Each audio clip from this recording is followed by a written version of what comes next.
Hello Guardians, Neuralizer here. Today we're going to be talking about progression in Destiny 2. I think we can all agree that, to some extent, Destiny has problems with its progression systems. Some of these systems will take a lot of work and time for Bungie to fix, whereas other changes could be implemented more quickly. Ultimately, though, I think all of the problems we'll be talking about today are solvable. In this video, we'll first be breaking down how Destiny 2's progression systems work, and after that, we'll take a look at its problems and some ideas for how to fix them to make the game more fun and engaging. To be clear from the start, this discussion is not intended to cover every aspect of Destiny 2's progression. Instead, we'll be focusing specifically on its leveling system. This means that ideas that could deepen progression, like implementing a crafting system and improving the way loot functions, won't be a part of this video, although I do plan on making a video for these types of ideas in the future. Before we jump in though, I want to take a moment to address a common criticism that is brought up when people make videos like this. I frequently hear the adage, well, if you know how to fix the game, why don't you apply for a job at Bungie? To me, this statement is antithetical to thought and analytical discussion about Destiny 2. I'm not a game developer, and I have no background in software engineering, graphic or sound design, or very much at all that is related to game development. So in that sense, I cannot and never will see all of the ins and outs of what it takes to design and produce a game, and all of the reasons behind the scenes why certain decisions get made. That being said, however, we all have some experience playing a variety of different types of video games, which allows us to compare games and see what makes them successful. This video represents my opinions on these issues, and I completely accept them as such. I value well thought out opinions from content creators who spend time analyzing the pros and cons of games. Opinions can be debated over and disagreed with, and I actively welcome your thoughts on any of my videos. In a nutshell, before we start talking about the actual level progression system in Destiny 2, I want us to take a broad look at sort of my view of Destiny 2 as a whole. I think Destiny 2 is like a car that is shiny on the outside and has all its basic functionality working, but only gives you 5 miles per gallon of gas. It works, but it's not healthy.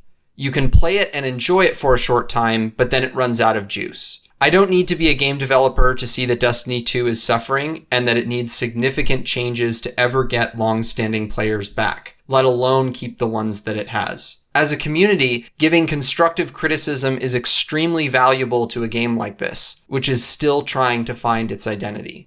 The bottom line is that we don't need to be game developers to see that a game has problems or to offer up ideas on how those problems could be solved. We may not know how realistic those solutions are to implement or how long they'd take, but that shouldn't stop us from giving them. My encouragement to you is this. If your words are kind and well thought out, don't hesitate to share them with Bungie and the rest of the Destiny community.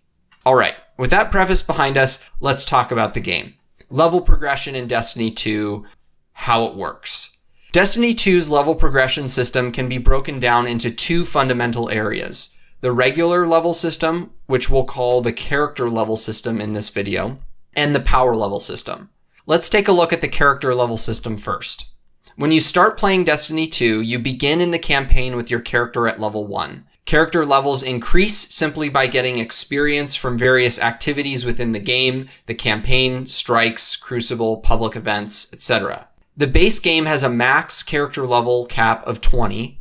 Once you reach level 20, certain activities within the game unlock, including but not limited to Nightfall Strikes, the Raid, and certain live events like faction rallies. The Curse of Osiris expansion raised the character level cap to 25, so if you own the expansion, you are required to be level 25 in order to participate in certain activities like faction rallies.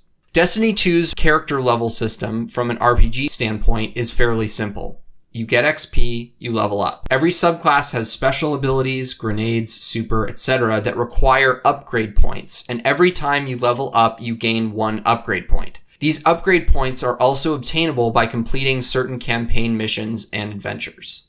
Next, we're going to talk about the power level system. Every character has a power level, but this power level changes depending on what gear you have equipped. Your character power level is simply the average of the power level of the individual weapons and armor that you have equipped. For all 3 class types, Hunters, Titans, and Warlocks, there are 8 total slots that contribute to your power level. 3 slots for weapons and 5 slots for armor. Your power level simply determines your character's total damage, technically called attack, and your total armor, technically called defense. Your power level does not intrinsically change the way your abilities work. For example, you do not get a shorter grenade cooldown just because your power level is higher. Because power level is what determines your damage output, most activities in the game have a suggested or sometimes required power level. There is more complexity to how power level works in terms of damage done and damage taken from enemies, but that is outside the scope of this video. The point here is to explain the basics of how power levels work and to show that power level isn't connected to your character's special abilities, beyond making them do more or less damage. So I've spent some time talking about the way that character levels and power levels work, and some of you might be thinking you're 6 months late to the party. Everybody's known this information for a really long time. And you're absolutely right. Nothing that I have said is new to anybody.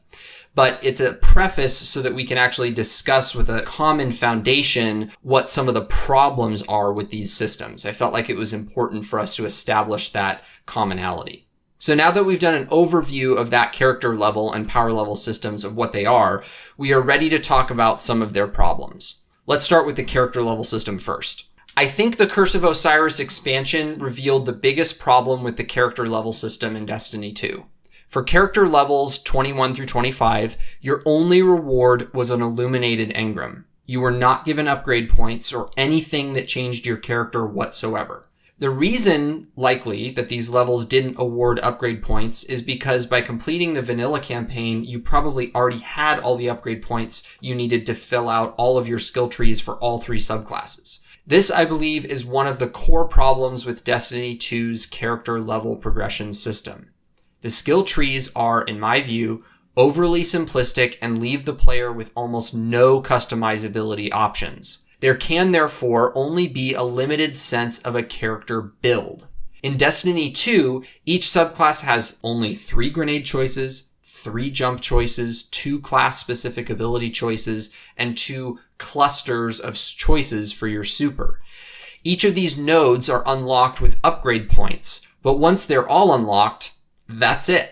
Compare this to games like Diablo 3 or Path of Exile, which have substantially more active and passive ability choices. In Diablo 3, when a character has reached max level, they can continue grinding XP to earn what are called Paragon levels, which unlock skill points which can be used for upwards of 25 different stat categories, including critical hit chance, resistance, life, and armor. This gives Diablo 3 an almost infinite sense of progression. Path of Exile has a massive skill tree with dozens upon dozens of perk options. The point here is not to say that Destiny 2 should replicate Diablo 3 or Path of Exile in every way, rather that Destiny 2 is lacking in character investment after all the upgrade points have been earned. There's a reason why players to this day, after both Diablo 3 and Path of Exile have been out for years, that tons of players are still grinding these games because there's still a sense of character progression in them.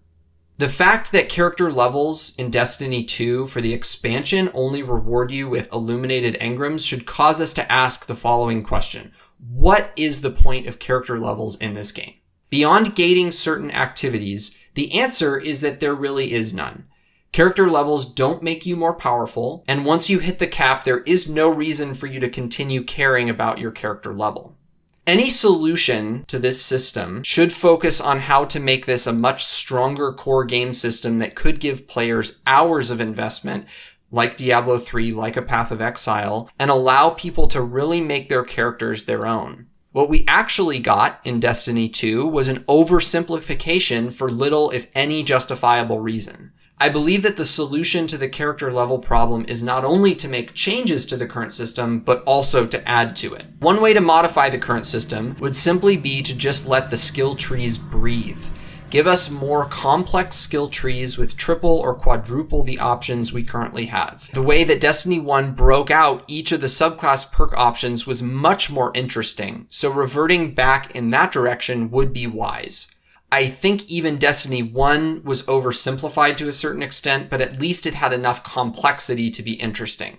In terms of adding to the system, I would encourage Bungie to give us something beyond character levels and upgrade points. Instituting a Paragons type system similar to Diablo 3 would add a lot of depth and customization to each character by allowing us to upgrade our character with small stat bonuses each time we level up. I understand that this would probably be a nightmare in PvP, so my suggestion would be to only implement this in PvE. I have heard some people suggest that Destiny 2 should add some sort of greater rift mode like in Diablo 3, where you can use your ever-increasing stat bonuses to take on more and more difficult enemies in a horde-type mode. While this would be cool, I think this would be a lot of work for Bungie, and it would require a lot of testing and experimentation involving the player base. While I would be all for that, I'm not convinced that this is the best place for Bungie to invest their development time right now. Alright, now it's time to talk about improvements to the power level system. We've covered the character level system, now we'll move on to the power level system. So this may come as a surprise, but I actually don't think the power level system has any intrinsic flaws. The idea of your power level determining your damage output and damage taken is fine. I don't necessarily think it needs to be more complicated than that. I think the problem isn't with the power level system, it's that once you reach the max power level, there is no progression beyond that. Let's take a look at this the same way we did character levels. We can change the current system, add to it, or both. I personally think that the power levels should stay as is, and that the other endgame progression systems should be established. The only system currently in place that even remotely resembles a solution to this problem is Masterworks, so we'll take a quick look at that. Right now in Destiny 2, there really is no way to progress your loot beyond making them Masterworks. Using your gun doesn't make your gun better or unlock anything for you. The attack value of your gun is purely determined by the level it dropped at and what you might have infused it with. You can re-roll the Masterworks stat bonuses, but these by and large are so inconsequential that you don't feel any more powerful. If a gun is bad, making it Masterworks will only make it slightly less bad. Case in point, plus magazine size that gives hand cannons one extra bullet. In the early days of Destiny 1, in order to use all of the perks on a specific gun, you actually had to grind XP for that gun. Once you grinded enough XP, you could spend some materials and Glimmer and upgrade that perk. While I'm not entirely in favor of that system, as it did have some legitimate issues, I'd like to see Bungie apply something similar to the loot in Destiny 2. Masterworks did add kill trackers, but currently these mean nothing other than a number on the screen. Make them mean something. Maybe a certain subset of the perks could be unlocked by getting a certain number of kills, or extra mod slots are unlocked by getting a combination of kills and XP with that gun. I'm not sure which of these systems would be most feasible for Bungie to implement, but I'd really like to see them take some risks in this area and really give players something to invest in. They've told us that the current version of Masterworks is a first iteration, so I hope we see more iterations in the near future. In summary, I think Destiny 2 is a game that has hope, but will require some significant changes and innovation in order to keep and grow its player base. I think the level progression system is a good place for them to start, as other games have figured out how to do this successfully, so Bungie won't need to reinvent the wheel. Let me know your thoughts and what kind of changes to the progression system you'd like to see. This is a new channel, so I'm completely open to ideas for other Destiny topics you'd like me to cover. If you like this video, please like and hit the subscribe button, as well as follow me on Twitter at Neuralizer_. Until next time, God bless and have a great day.